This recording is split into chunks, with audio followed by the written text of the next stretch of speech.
E para isso, entendendo, fazendo perguntas e conversando com essa pessoa, conhecendo quais são os aspectos da vida dela, da realidade dela. Né? Muitas vezes, por exemplo, a pessoa está depressiva e ela só quer ficar vendo televisão. Bom, no primeiro dia a gente vai ver televisão com a pessoa. Perfeito. Passou um tempo, a gente vai convidar a pessoa para fazer alguma outra coisa, não tão distante desse aspecto. Jogar videogame na televisão? Jogar videogame, né? Num terceiro momento, a gente vai convidar a pessoa para dar uma voltinha na quadra, né? Não é uma coisa longa. E a gente vai passo por passo levando a pessoa nesse aspecto, sem forçar, sem mostrar para a pessoa aquela coisa assim, você está sofrendo e eu vou tirar você disso. Né? A gente tem que evitar isso, porque senão gera reação e a pessoa não vai mais querer seguir adiante. Né? Tem que gerar um sentimento de empatia. A pessoa não tem que perceber que você está querendo modificar ela, na verdade, né? Ela tem que achar que você é uma pessoa solidária que está ali ajudando. Exato. Né? E daí tem aquelas questões todas, né, que as pessoas se perguntam assim, eu já li o livro Segredo e eu não consigo mentalizar e fazer as coisas entrarem na minha realidade. Ou, por exemplo, eu tento ter pensamentos positivos, inclusive essa foi uma das perguntas que a gente recebeu durante a semana, né? Como é que eu faço para ter mais pensamentos positivos?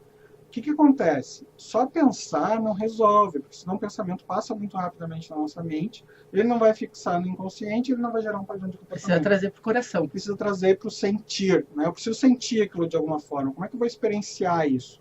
Ou eu vou simular essa realidade na minha mente, de alguma forma, ou eu vou buscar situações que me façam sentir aquilo que eu preciso sentir para mudar o meu comportamento, para mudar a minha realidade. Perfeito. Né? Por que muita gente, por exemplo, quando está em tratamento, alguma doença terminal ou com alguma dificuldade muito grande, começa a trabalhar fazendo caridade? Porque essa ação de fazer a caridade vai trazer para a pessoa a sensação de conforto, né, de agradecimento, e faz com que as pessoas comecem a se mover numa nova realidade. Né? Ela sai da situação problema e começa a entrar na situação solução.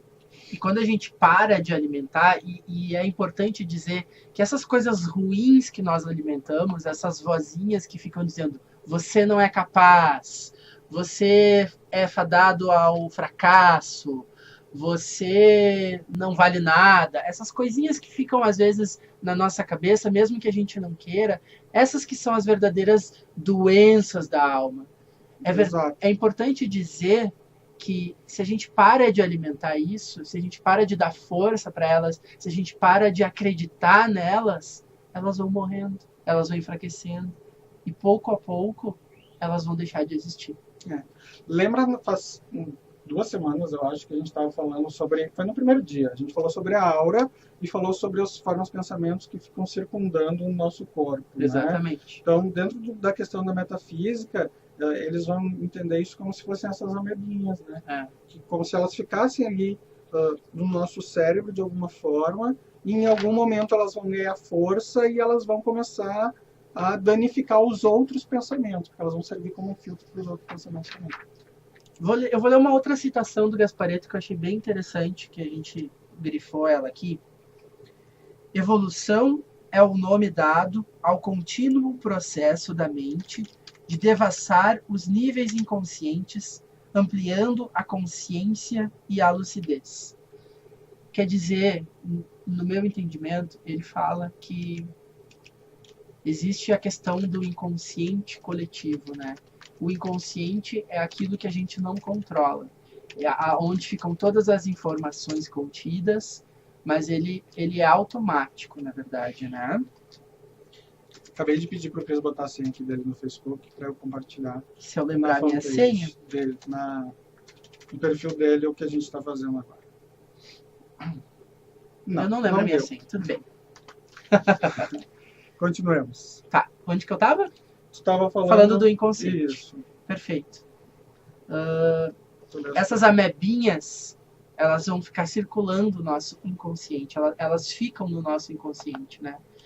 O inconsciente, ele não tem passado, presente e futuro. Tudo para ele é presente, né? A gente não consegue transpor de maneira consciente. O nosso consciente, a gente consegue saber o que é o agora, o que já aconteceu, o que vai acontecer.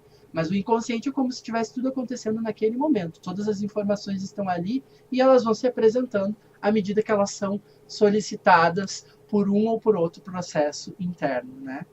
Então, deixar de alimentar essas amebinhas que nos transformam de maneira negativa, que não querem fazer com que a gente evolua, é a grande chave para poder buscar essa evolução, né? Ampliar o teu consciente, trazer questões que estão lá no teu inconsciente para o teu consciente, para tu ter mais controle da tua vida. Exato. A Grazi fez uma pergunta, né, perguntando como é que os bebês, como é que acontece com os bebês deles serem diagnosticados com depressão ou uma doença quando nasce com ela, né? O que acontece muitas vezes? A gente vai ter uma série de informações que estão circundando a mente da mãe e a mente das outras pessoas da residência, né? E essas informações, elas vão ser captadas por essa mentezinha que está ali pura, sem defesas. Porque a gente, quando a gente está grande, a gente já tem defesa. A gente tem vários filtros das nossas crenças e elas são úteis, né, de alguma forma, Sim. mas são vários filtros que a gente tem e vai acumulando esses filtros. Então, o que acontece? Essa pequena criaturinha,